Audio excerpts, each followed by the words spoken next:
পবিত্র কালামুল্লাহ শরীফ থেকে সূরা তাওবা শরীফের একখানা আয়াতে মোবারকা আপনাদের সম্মুখে তিলাওয়াত করেছি। উক্ত আয়াতে করিমায় আল্লাহ রাব্বুল আলামিন ইরশাদ করছেন, আউযু বিল্লাহি মিনাশ শাইতানির রাজীম, বিসমিল্লাহির রহমানির রহিম, ইয়া আইয়ুহাল্লাযীনা আমানু ইত্তাকুল্লাহা ওয়া কুনু মা'আস সাদিকিন।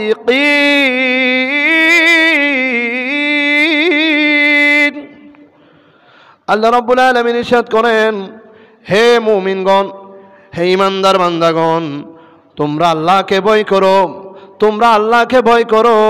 ওয়াকুনু মা'আস সাদিকিন, এবং সত্যবাদীদের সঙ্গে হয়ে যাও। সুবহানাল্লাহ।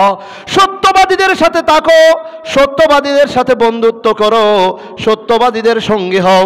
এখন কোরআনে পাকের আয়াতে কাদেরকে সত্যবাদী বলেছেন দেখুন। আমার নবী আকরাম সাল্লাল্লাহু তাআলা আলাইহি ওয়াসাল্লাম উযু করতেন। আমার নবীজি উযু করতেন। যখন উযু করতেন সর্বপ্রথম সুন্নাত দিয়ে উযু শুরু করতেন, বিসমিল্লাহির রহমানির রহিম। উযুর মধ্যে বিসমিল্লাহ বলে উযু শুরু করা, এটা সুন্নতে রাসূল। তারপরে দুই হাতের কবজি পর্যন্ত আঙ্গুলগুলো খিলান করতেন, এভাবে উযু শুরু করতেন, ইত্যাদি ইত্যাদি। উযুর মধ্যে 9টি সুন্নত, 4টি ফরজ, এগুলি সব আদায় করার পরে আমার নবীজি মুচকি হাসি দিতেন। সুবহানাল্লাহ, আল্লাহু আকবার বলুন। প্রিয় হাজরিন, আমার দয়াল নবী উযু করার পরে উযু শেষ হলে মুচকি হাসি দিতেন। কি দিতেন? মুচকি হাসি দিতেন। একই আমলটুকু 4 খলিফা হযরতে সৈয়দনা সিদ্দিক আকবর রাদিয়াল্লাহু তাআলা আনহু, হযরতে সৈয়দনা উমর ফারুক আযম রাদিয়াল্লাহু তাআলা আনহু, হযরতে সৈয়দনা উসমান যুন নুরাইন রাদিয়াল্লাহু তাআলা আনহু, হযরতে শেরে খুদা মাওলা আলী কাররামাল্লাহু ওয়াজহাহু একই আমলটুকু করতেন, একই আমল বজায় রাখতেন, সব সময় আদায় করতেন। একদা এক সময় হযরতে উসমান যুন নুরাইন রাদিয়াল্লাহু তাআলা আনহু উযু করছিলেন। উযু করার পরে উযু যখন শেষ হয়ে যায় তখন অন্যান্য সাহাবায়ে কেরামের দিকে তাকিয়ে মুচকি হাসি দিলেন। তখন এই হাদিসে পাকের আলোকে জিজ্ঞাসা করলেন, হে আমিরুল মুসলিমিন, হে আমিরুল মুসলিমিন, আপনি কেন উযু শেষ করার পরে মুচকি হাসি হাসলেন? অপর হাদিসের মধ্যে এমনটি রয়েছে, যখন হযরতে সৈয়দনা উসমান যুন নুরাইন রাদিয়াল্লাহু তাআলা উযু শেষ হলো, শেষ হওয়ার পরে মুচকি হাসি দিলেন, তখন উসমান যুন নুরাইন রাদিয়াল্লাহু তাআলা আনহু সাহাবাগণদের কাছ থেকে জিজ্ঞাসা করলেন, বললেন, আমি কেন মুচকি হেসেছি তোমরা কি জানো? আমি কেন মুচকি হেসেছি তোমরা কি জানো? একই প্রশ্ন আমার নবীর হায়াতের জিন্দেগানির মধ্যে উযু শেষ করার পর মুচকি হাসি দিতেন। তখন আমার নবী সাহাবাগণদের কাছ থেকে জিজ্ঞাসা করেছেন, হে আমার প্রাণপ্রিয় সাহাবীগণ, আমি উযুর শেষে কেন মুচকি হাসি হেসেছি তোমরা কি জানো? তখন ওনাদের উত্তর ছিল, আল্লাহু ওয়া রাসূলুহু আ'লাম, আল্লাহু ওয়া রাসূলুহু আ'লাম, আল্লাহ এবং আল্লাহ রাসূল ভালো জানেন। সুবহানাল্লাহ। ইয়া রাসূলুল্লাহ, ইয়া রাসূলুল্লাহ, এটা সাহাবায়ে কেরামদের স্লোগান। সুবহানাল্লাহ।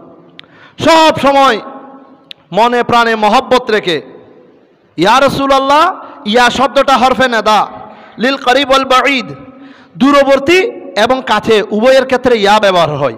যদি আমরা মহান স্রষ্টা রব্বুল আলামিনকে ইয়া আল্লাহ বলতে পারি, ইয়া আল্লাহ বলতে পারি, তাহলে তার হাবিব মুহাম্মদুর রাসূলুল্লাহ সাল্লাল্লাহু তাআলা আলাইহি ওয়াসাল্লামকে কেন বলতে পারবো না? এটা তো একটা ছোট্ট পিচ্ছি বাচ্চা, মাসুম নিষ্পাপ বাচ্চাও বুঝবে। সেই জন্য সব সময় সাহাবায়ে কেরামগণ মহব্বত রেখে, আদব রেখে নবীকে বলতেন, ইয়া রাসূলুল্লাহ, আল্লাহু ওয়া রাসূলুহু আ'লাম, আল্লাহু ওয়া রাসূলুহু আ'লাম, আল্লাহ এবং আল্লাহ রাসূলও ভালো জানেন, আপনি কেন মুচকি হাসি হেসেছেন? ইয়া রাসূলুল্লাহ, কথা বলার আগে বলতেন, আমার মা বাবা আপনার কদমে কুরবান। সুবহানাল্লাহ। আমার মা বাবা আপনার কদমে কুরবান। এইভাবে নবীর প্রতি আদব, তাজিম, মহব্বত রেখে কথা শুরু করতেন।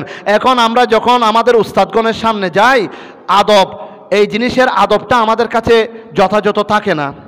আমরা যখন আমাদের বড় আব্বা, আমাদের মা বাবা, আমাদের গুরুজন, আমাদের মুরব্বীদের সামনে বাচ্চারা যায়, সালাম দেওয়ার কথা ভুলে গেছে। সালাম দেওয়ার কথা এখন তাদের কাছ থেকে উঠে যাচ্ছে, ভুলে যাচ্ছে। তারা এখন হাই হ্যালো বলে, হাই হ্যালো বলে। এটা আধুনিকতার ছোঁয়া। না না না, হাই হ্যালোর মধ্যে তো কোনো সুন্নত আদায় হয় না, কোনো সওয়াব নাই, বরং উল্টো গুনাহ হয়। প্রিয় হাজরিন, আমার নবীর কালাম, আমার নবীর কালাম, আউয়াল সালাম বাদাল কালাম, আউয়াল সালাম বাদাল কালাম, বাদিল কালাম, এভাবে আগে সালাম তারপরে কথা, আগে সালাম তারপরে কথা। প্রিয় হাজরিন, আমার নবীর এই সুন্নত, সালামের মাধ্যমে যে কথাবার্তা শুরু করেছে, সালামের মাধ্যমে যে মেহমানদারি শুরু করেছে, সালামের মাধ্যমে যে পড়ালেখা শুরু করেছে, সালামের মাধ্যমে যে বন্ধুত্ব শুরু করেছে, সালামের মাধ্যমে যে ব্যবসা শুরু করেছে, সালামের মাধ্যমে যে ক্লাস শুরু করেছে, সালামের মাধ্যমে যে সভা, সেমিনার, আলোচনা সভা, কাউন্সিল, বিভিন্ন ধরনের যত রকমের দুনিয়াবি কাজ রয়েছে সালামের মাধ্যমে শুরু হয়েছে। সালামের সুন্নতের জিন্দার প্রভাবে, সুন্নতের বরকতে ওই মাহফিল পরিপূর্ণ হয়েছে। আল্লাহর রহমতে কামেলে পরিপূর্ণ বরকত রহমত হাসিল করতে সক্ষম হয়েছে। সুবহানাল্লাহ। তাহলে সালামের আদব উঠে যাচ্ছে, সালামের প্রথা উঠে যাচ্ছে। এটা উঠে যাওয়ার কারণ হচ্ছে বাংলা মিডিয়াম, ইংলিশ মিডিয়াম গাটে গাটে হয়েছে। তবে তারা সালামের আদব সম্পর্কে, মর্মার্থ সম্পর্কে জানে না বলে এই দুর্ঘটনা ঘটে যাচ্ছে। প্রিয় হাজরিন, যারা সালামি বন্দা, সব সময় সালাম দেয়, তাদেরকে কবরবাসীও সালাম দেয়। সুবহানাল্লাহ।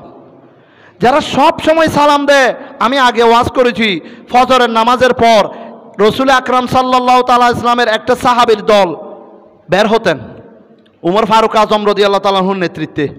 উমর ফারুক আজম রাদিয়াল্লাহু তাআলার নেতৃত্বে সালাম প্রদানকারী একটা দল বের হতো, যেটা শুধু ফজরের নামাজের পর খালি সালাম দিতেন, খালি সালাম দিতেন। কেন? আল্লাহ রসুলের সুন্নতকে জিন্দা করার জন্য এবং অতি অল্প আমল, ছোট্ট আমলের মাধ্যমে বেশি সওয়াব হাসিল করার জন্য। সুবহানাল্লাহ। আল্লাহ রসুল বলে দিয়েছেন, আমি কি তোমাদেরকে বলে দিব না যে আমলটুকু করলে তোমরা সহজে জান্নাতে যেতে পারবে? আমি কি তোমাদেরকে জানিয়ে দিব না যে আমলটুকু করলে তোমরা জান্নাতের রাস্তা তোমাদের জন্য সহজ হয়ে যাবে? ইয়া রাসূলুল্লাহ, এটা কি? ইয়া রাসূলুল্লাহ, এটা কি? এটা হচ্ছে তোমরা একে অপরকে সালাম দিবে। সুবহানাল্লাহ। সেই জন্য সালামি বান্দা, যে সালামকে জিন্দা করেছেন, সালামের সুন্নত আদায় করেছেন, তিনি যখন ইন্তেকাল করবেন, কবরবাসী উনাকে সালাম দেওয়ার জন্য রেডি থাকবে। সুবহানাল্লাহ। কবরবাসী সালাম দেওয়ার জন্য, এবং কবরের মাটি খুশিতে সালাম দিবে যে কবরে যাচ্ছে উনাকে। সুবহানাল্লাহ।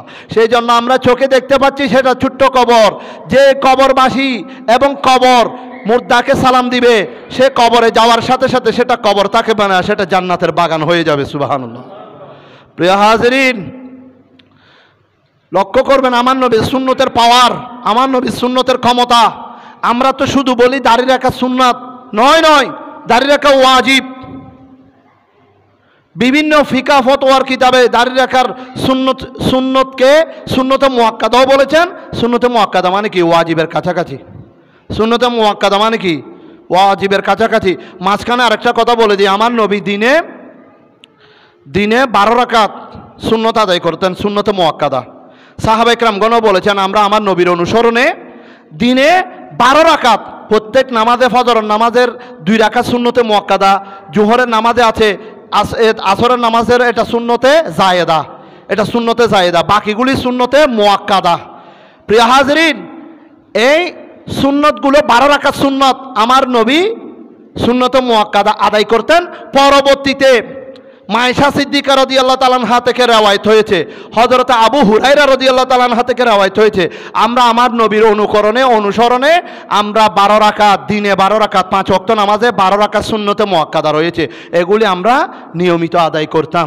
তবে দুঃখের বিষয়, আমাদের মতো টুপি দাড়িওয়ালা জুব্বাওয়ালারা এখন সরাসরি বলে দিচ্ছে শুধু ফরজ আদায় করলে হবে, সুন্নতে মুআক্কাদা আদায় না করলে অসুবিধা নাই। নাউযুবিল্লাহি মিন যালিক। প্রথম ফতোয়া, যদি কেউ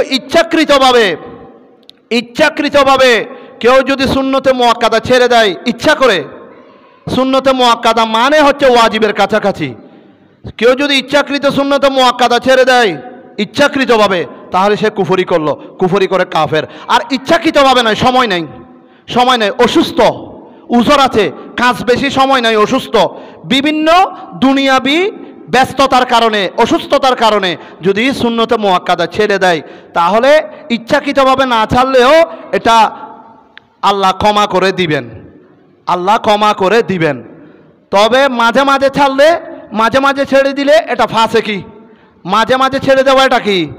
ফাসেকি। মানে কারণে অকারণে মাঝে মাঝে ছেড়ে দেওয়া, কারণও আছে অকারণও আছে, ছেড়ে দেওয়া এটা ফাসেকি।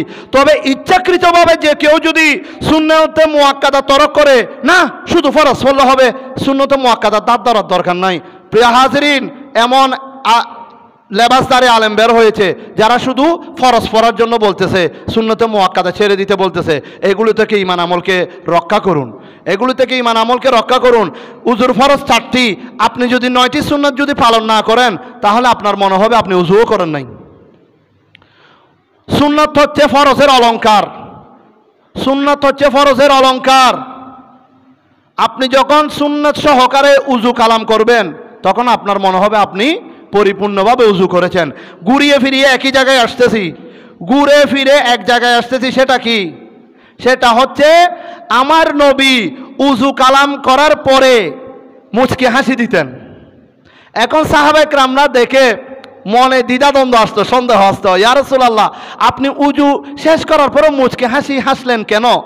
এই কথার উদ্রেক যখন সাহাবাগণের মনের মধ্যে জাগ্রত হলো, আমার রাসূলুল্লাহ সাল্লাল্লাহু আলাইহি ওয়াসাল্লাম বলছেন, হে আমার প্রাণপ্রিয় সাহাবী, কেন আমি হাসি জানো? যখন তোমরা সুন্নত সহকারে সুন্দরভাবে উজু করলে, তোমাদের চোখের গুনাহ, নাকের গুনাহ, মুখের গুনাহ, হাতের গুনাহ, পায়ের গুনাহ, মাথার গুনাহ, যতটুকু জায়গায় তোমাদের উজুর পানি পৌঁছেছে এবং পানিগুলো গড়িয়ে গড়িয়ে মাটিতে পড়েছে, পানিগুলো নিচে পড়েছে, তোমাদের সকল গুনাহ আল্লাহ মাফ করে দিয়েছেন। সুবহানাল্লাহ। আমার উম্মতের গুনাহ মাফ করে দেয়াতে আমি আল্লাহর উপরে খুশি হয়ে আলহামদুলিল্লাহ বলে খুশি হয়েছি, সেই হাসি তোমরা দেখতে পাচ্ছ। সুবহানাল্লাহ। আমার উজুর মাধ্যমে আমার উম্মতের গুনাহ মাফ করে দিচ্ছেন আল্লাহ, আমার উম্মতকে ক্ষমা করে দিচ্ছেন। সেই সুসংবাদ শুনে আমি আল্লাহর দরবারে খুশি হয়ে আলহামদুলিল্লাহ বলছি। আমার উম্মতকে উজুর মাধ্যমে, উজুর পানির মাধ্যমে ক্ষমা করে দিচ্ছেন, সেই জন্য আমি আলহামদুলিল্লাহ বলে মুচকি হাসি হেসেছি। এখন সাহাবায়ে কেরামরা বলছেন, মুচকি হাসি দেওয়া তো সুন্নাত, তাহলে আমার নবী যখন উজু কালাম করার পরে মুচকি হাসি হাসেন, তাহলে আমাদেরকেও হাসতে হবে। সুবহানাল্লাহ। আমাদেরকে হাসতে হবে। এই সুন্নতকে জিন্দা রাখার জন্য আমার নবী দুনিয়া থেকে পর্দা হলেন। উসমানে যুন্নুরাইন রাদিয়াল্লাহু তাআলা আনহু উজু করার পর সাহাবাগণদেরকে জিজ্ঞাসা করতেছেন, আমি কেন মুচকি হাসি হাসলাম তোমরা জানো? এই কথা।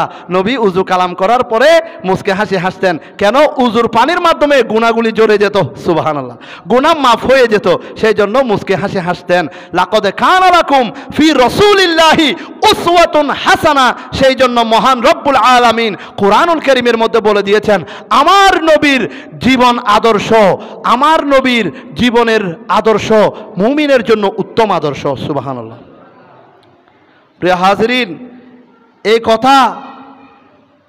কথা সুন্নতকে ধরে রাখার জন্য, আটকে রাখার জন্য, সুন্নতকে জিন্দা রাখার জন্য বলেছি।